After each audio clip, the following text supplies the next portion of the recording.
Hi there, how's it going? I'm Alana Dagwell of alanadagwell.com and I help female entrepreneurs get free media coverage that boosts their business profiles and leads buyers to their websites.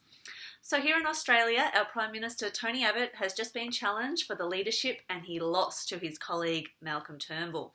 Now this isn't a post about politics, I don't want to scare you off. I just feel that Tony Abbott wasn't such a great media talent. He didn't communicate things too well and it may have contributed to his downfall. If you're wanting to win people over, like politicians are, you need to make sure your message is understood. And how do you do that? You speak in the language that the public uses and therefore that they understand. So in light of our Prime Minister's recent fall from grace, I've got a couple of ways for you that will help you to come across as more relatable when speaking to the public via the media. Tip 1 for you is no jargon. Jargon is language that is specific to a group of people that might not be understood by the wider community.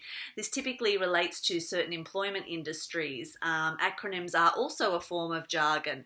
So in the online world, CPC might be used to refer to cost per click, but you wouldn't use that if you were talking to the wider media because they just wouldn't understand, or then they'd have to kind of butt in and translate for their viewers. So keep jargon and acronyms to a minimum. You also don't want to be using outdated phrases. Nobody will know what you're talking about.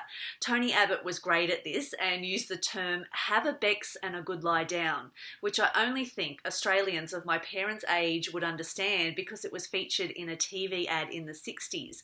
Even the saying it's the best invention since sliced bread is old and outdated now because there's been a lot of good things since sliced bread, so don't use that either. Tip 3 for you is try and help the public understand what you're trying to say by using analogies. So I know nothing about the workings of a car, but if a mechanic were to say something to me like, Alana, you need this engine oil for your car because it keeps things running properly, much like we all need fruit and vegetables each day to keep our bodies running well, or something like that. See, that would make me understand this special engine oil a little better.